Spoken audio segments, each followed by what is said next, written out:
another episode of Sunday Scoops, and today we're featuring Ernest Wilson and, of course, the Techniques. Where's Sir Richie? I say nothing, boss. We just place kind of get a little chilly, so as the great Uriah would have said, the studio kind of cloudy. Not the studio. The studio kind of chilly. Not even like a fog in the studio. But yeah, today we just want to pay tribute to two. You really have to call it two groups because Ernest Wilson was also a member of the Clarendonians, and of course the Techniques. It was also a big bad duo too. And absolutely, a group of a cluster of great vocalists on either side of the thing. But we're gonna start off first with Ernest Wilson. Of course, the last couple of years have been pretty tumultuous within the music fraternity, and considering that we we have a history and not recording our own history, to lose a lot of these stalwarts one behind the other like that is a solid loss. But we're gonna try to do a quick remembrance, if you will, of Ernest Wilson and his contribution to Jamaican music. A man who started out, at a very early age and of course this was during the initial ska era, Yeah.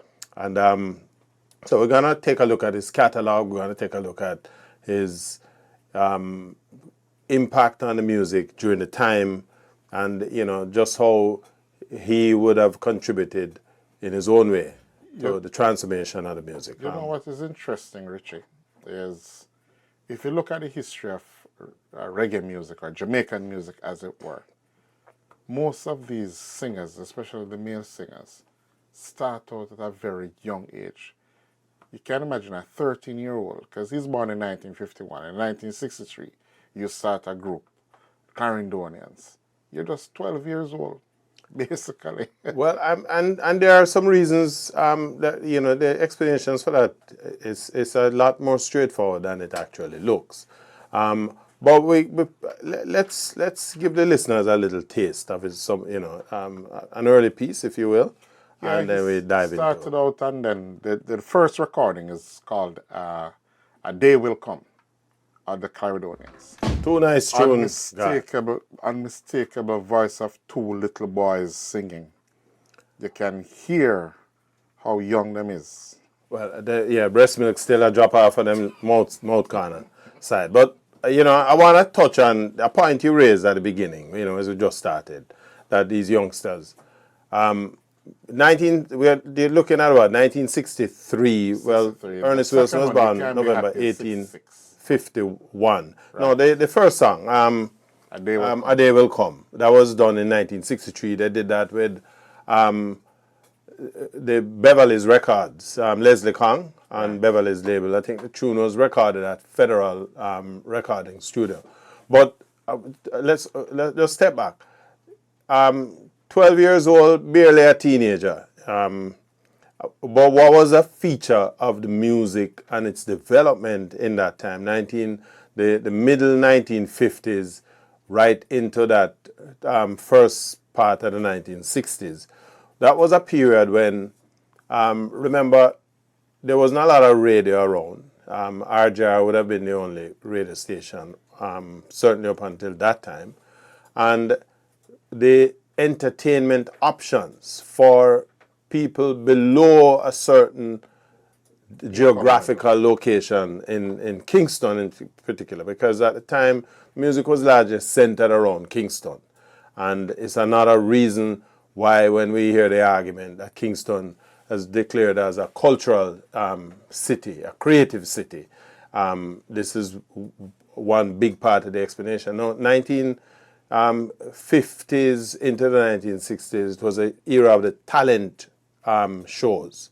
And one of the biggest name in talent show organization would have been Veer Johns, Everett Veer Johns, his name, who was a journalist, a man who did a little stint with the British in the war years. What was it? Second World War. In the 1940s, Right, 1940 and to came back 1945. and basically just enmeshed himself into the fraternity. Born in Mandeville, Mandeville, Jamaica, your side of the world, Manchester.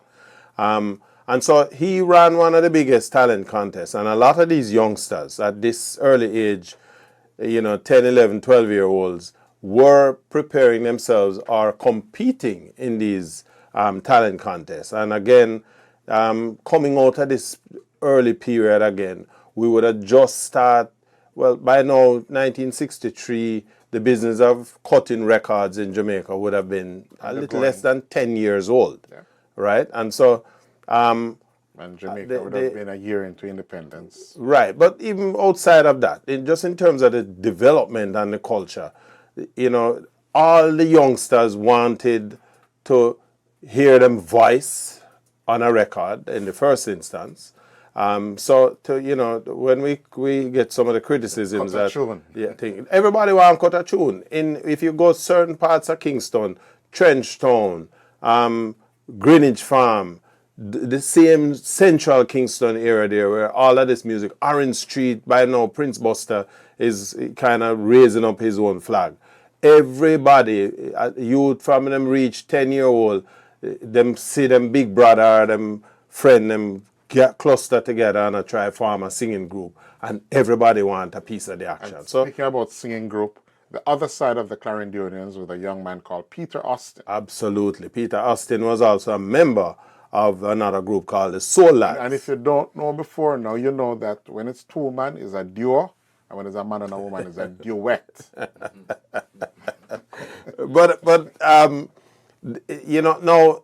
So it's the first piece that we heard came from the Beverly Stables. Ultimately, they, like everybody else, would have moseyed on over to Coxon, and Coxon, by now, which is in fact where the Clarendonians were formed. So, Ernest Wilson had a sort of a checkered background in terms of, because he did a lot of work on his own as a solo artist. He also performed as a duo.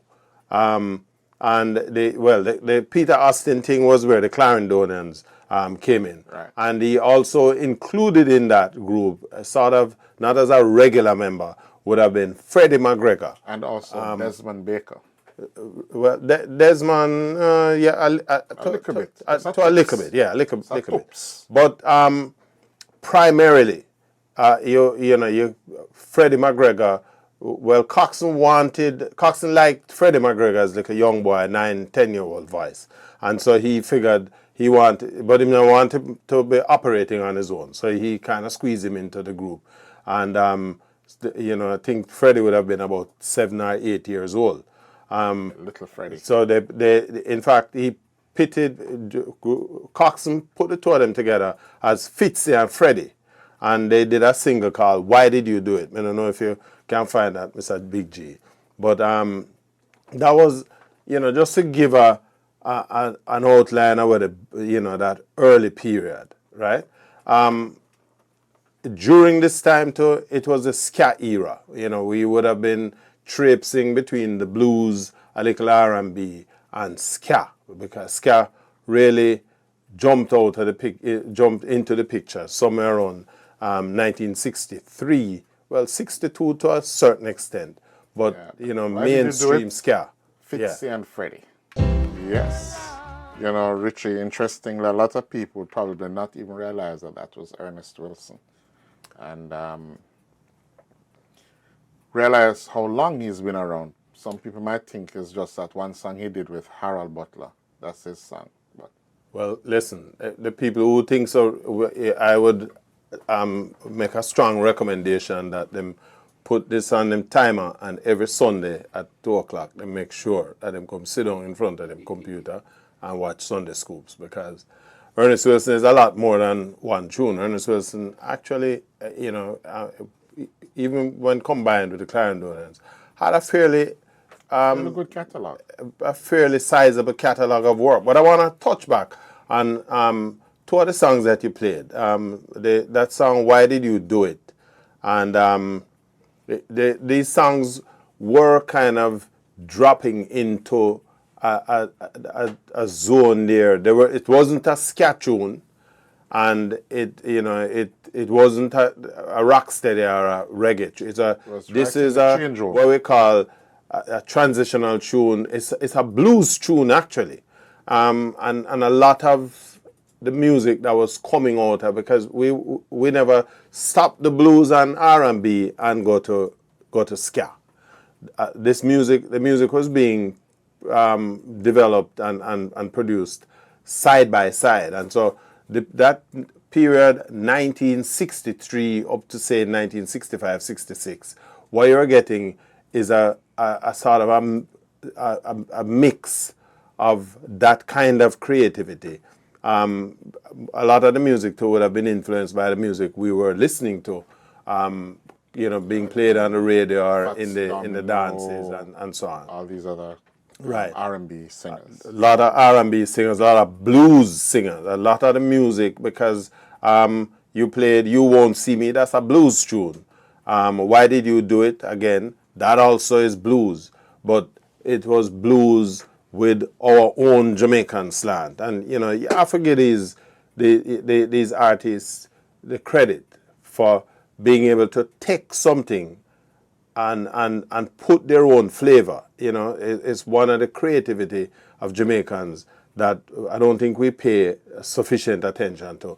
But again, we don't want to spend the time chit-chatting too much. We want to really give you, the listeners, a full taste of Ernest Wilson's catalog. And Mr. G, I know you have enough things lined up on the table. We're drifting, the ska era into that rock steady era, and that is where Ernest Wilson, and in particular Ernest Wilson singing with the Clarendonians, was substantially solid. Darling forever. Yeah, man. Hey, listen. Rude boy gone to jail, Rudy Bam Bam. Gather some man and cut him with them ratchet. Gather some man and scissors in pocket. And I'm gone to jail.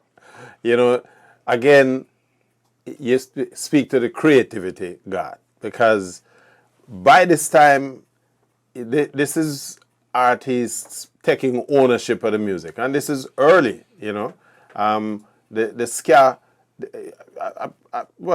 a quintessential ska tune, but again, is a ska tune based on the experiences out there. The 1960s, particularly that 63 to 65 It never really reared its ugly head too tough. Not it was there, but not too bad. But it was a bad boy era. And then there were a couple of things that was going on at the time.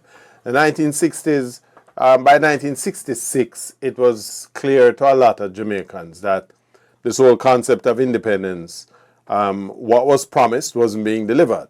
There was a certain amount of growth taking place in the economy, but that growth only bore fruit to a certain section of the Jamaican population. And so the youth, them downtown, anything below Crossroads, if you will, is almost as if there is a forgetting of the Trench Town, Greenwich Farm, the whole downtown Central Kingston area. There was a certain amount of neglect. There weren't a lot of jobs. And so people start to now try to live by them wits. The political gang thing never takes set yet, but it was getting there. And so that is the reason for this bad boy, rude boy thing. And, a big part of that too is that it impacted the music business, because they mash up people dance. Them, some of the dance promoter, them would have send them gang for to mash up the next man dance so that the crowd would come to them. So this was the kind of environment, and you're getting this in song because the songwriters and the singers were not afraid to record this in their own music. We're up on a break. Let's go see if we can make some appease money. Our sponsors, make a little money, and we'll be right back. And we're back. And if you're just joining us, you're listening to and watching Sunday Scoops, and today we're featuring Ernest Wilson. And let me just say Ernest Wilson and the Clarendonians. And we just touched on the first phase of Ernest Wilson's career. We're looking at a lot of ska and blues tune. and some, what we call some soft rock steady that he was producing. By now, he had been working with Coxsone, Clement Dodd, and I think his compatriot Austin, who didn't feel that he was getting anything out of the music. He ultimately walked away. I think he got a job at the airport, Norman Man, the airport. And that basically pushed Ernest to go on his own, a solo career of sorts. Eh? Yeah. But what a good solo career it was, because this little piece of the program, we're gonna take a look at that.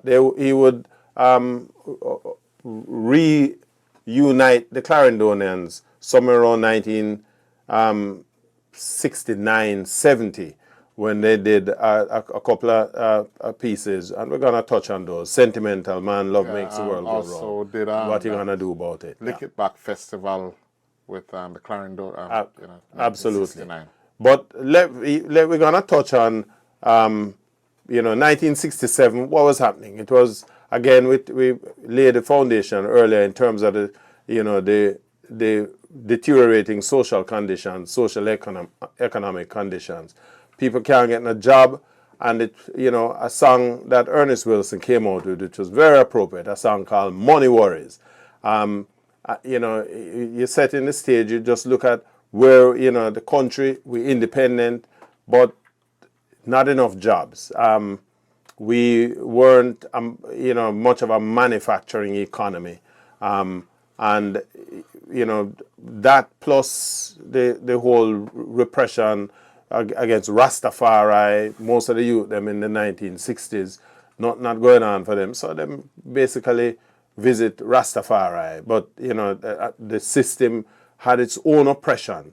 We saw that with the 63 Coral Gardens incident, and it didn't stop there. It certainly continued. By 1967-68, we would have been now looking down the barrel of the Rodney riots in Kingston, but the circumstances that led to all of that was the deteriorating economic conditions in the country at the time, and it produced this song, Money Worries. The song Money Worries, which was also revived in the 1970s movie Rockers by the Maytones, and Enos MacLeod also did another version of it too. But here is Ernest Wilson's original Money Worries. Yeah, this tune is so bad that you don't even want it to stop play, but whole lot more tune to go through. Well, listen, for me, Undying Love is, without question, one of my favorite Ernest Wilson. One of my other favorite songs that he did too was a song in 1986 called Promise Me. We're gonna get there. No, you don't have to rush it yet, man. We still have a little time, eh? But Undying Love, for those of us who frequent the dance hall in those times. I mean, I talk about you, Garth. At the time you walk up and down and you're nappy. But a dance hall tune with you well, you ready to take a lick. You're ready to take a lick.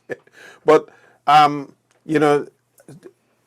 the Studio One stables, by this time you're getting people like Jackie Mittoo, and you're feeling that instrumentation and the whole thing of Coxsone experimenting with the studio setup, where he would have permanent, his own permanent Studio One band. A lot of them who would have been playing the Soul Vendors.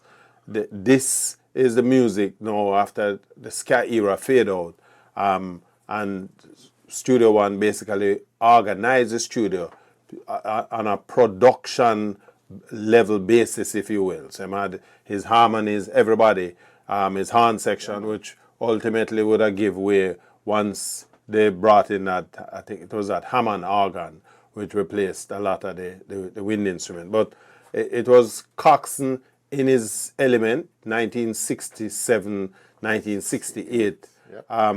The Storybook Children, If I Were a Carpenter, Billy Vera, Judy Clay, that was a nice cover version. Yeah. Absolutely. And I would say that Wilson gave a fairly reasonable amount of justice to the work. He would do a couple of other tunes with some other people. Freedom Train, which he did with Lee Scratchperry. By now, Scratchperry would have not only left Coxsone, but he had gone on do some work with Joe Gibbs, and as he would with Coxsone, him and Joe Gibbs fall out, and him go set up him own shop as well. Private Number. Right. He did Private Number with Joe Gibbs and Freedom Train with Scratchperry, and then in '69 they came back, brought back the Clandonans together with Freddie McGregor, and they released a couple of singles: Sentimental Man, Love Makes the World Go Round, and What You Gonna Do About It. We're gonna touch on a couple of these tunes, and we're gonna touch on your take you up to 1986. But there's a tune that a standout tune that he did with Hal Butler in the 1970s. I think it was 1976. A tune called "Let True Love Be." So again, if you're just joining us, you're in tune to Sunday Scoops, and we're looking at the life work of the great Ernest Wilson. How, as he matured, his voice really sounded good. And you know, it's one of the shortcomings in the music business in Jamaica, where there aren't a lot of people out there who are songwriters. And sometimes you have an artist with a good voice. All he or she needs is a good songwriter. And the last two songs that he played, two great soul songs. Yeah, L.J. Reynolds, Barry White, and you don't want to touch those people's work. Those works are classics in their own right. And so, you know, if you're not going to take it and own it, because you don't want to own this a while ago. But, you know, them say mustn't say anything unpleasant. I just believe that Ernest Wilson was a much better vocalist than what was presented just now. But we're gonna leave Ernest Wilson with what I thought was an excellent ballad that he did. Remind me of that Timmy Thomas tune. Yeah, absolutely, excellent ballad. This was done with Hal Butler. Yes, and in fact, the was on the album. The Butler did it, and it's a wicked the song album, is called It was that album. If you don't own that album, get it. CD, however, go to Discogs.com and buy the vinyl. But a wicked album. And the song is called, the track is called Let True Love Be. You're right. Released in 1976. Yes. And we're going to just pay tribute to the memory of the great Ernest Wilson. Little did you know. Tune there. You want to play that with a toots. Little did you know. But little did you know that this is Sunday afternoon. And if you're just joining us, you've joined Sunday Scoops, and we're featuring the Techniques. We just featured Ernest Wilson, and we've moved on to the Techniques. That song, Little Did You Know, 1968. Well, you know, just to step back a little bit, because again, the group started in 1962. Significant that 1962 was the year Jamaica became independent, and so you know, it's instructive that 60 years after, we're now on the eve, if you will, of our 60th anniversary. So you know, I think the timing for this reflection on the Techniques is appropriate. The group started, as we said, 1962. Winston Riley. They were all still at school. The group was Winston Riley, Slim Smith, Franklin White, and Frederick Waite. And again, we go back to the whole business of the talent contest, because you know, the average listener, they wonder why these youngsters if they're at senior school, they would be somewhere between 12 and 15 years old, right? And yet them have an active singing group that is out there. Again, Jamaica and what was entertainment at the time. Every little youth want to, you know, see them name in lights. They want to go on the Ambassador Theatre stage. In fact, during this time, Vera Johns was running the the Virgins opportunity hour, and that's exactly what it was. Gave them an opportunity to kind of put their feet into the ring, if you will, as far as the music was concerned. And so, just on reflection, most of the groups at the time were the membership of the composition of the group in terms of membership. It was either you were a duet or duo, or a trio, or a quartet. So if you look back on the Impressions, the Temptations, the Four Tops, the Miracles, these groups were clustered around the 3 or 4 people. Good tenor too. Right. As a good tenor. And so, Jamaica had an embarrassment of riches coming out of the same talent contest, because you had all sorts of competing groups. Around the time you would have been getting people like the Paragons would have been coming through. The gay lads. The gay lads, absolutely. But you know your research party. And then because all of this singing talent existed, because everybody wanted to shine. And so you had the various iterations. In fact, one of the issue with the techniques of this period was that the membership, the composition of the group changed constantly, right? Group for rent apply with it. We talked about that. And we don't talk about Pat Kelly, who became a part of he was a sort of an itinerant member of the group. And so when Pat Kelly was around, Winston Riley had to step back. That was the kind of talent that was there. And then, of course, you had the great Slim Smith, again, put you under pressure. But they formed 1962. They were doing a lot of work with the talent contest, as I mentioned earlier. And they were also a big part of the backup group for the established singers like Ken Booth and so on. Stranger Cole.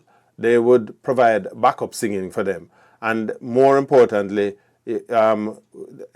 because the lawns were the place, I think they had Chocomo lawn that Mr. Seaga had owned, and Seaga would have them over there, singing and rehearsing with the big name singers. And of course, sometimes you have orchestra. Absolutely. And then, of course, because of Seaga's connection with the music, in fact, at the time, Seaga would have been involved with West Indies Records Limited and was making music through Federal Records. In around 63, the Columbia Records representatives came down to Jamaica. If you're familiar with the music, the great American singer there, Major Lance, came in, and they were looking for talent, that basically come down there to press them on music as well. And the Techniques recorded the first single, a tune called No One. And I'm sure Mr. Garth, you're going to run that, and we're going to give the people. It was only released in England and the UK at the time. Absolutely. Hi there. If you enjoyed that clip, go on over to our website at yardmedia.com, where you can watch the entire broadcast at your leisure. And while you're there, why don't you check out our other reggae music features? And before you leave, pick up some of our Jamaican reggae merchandise, and hey, don't forget to tell your friends.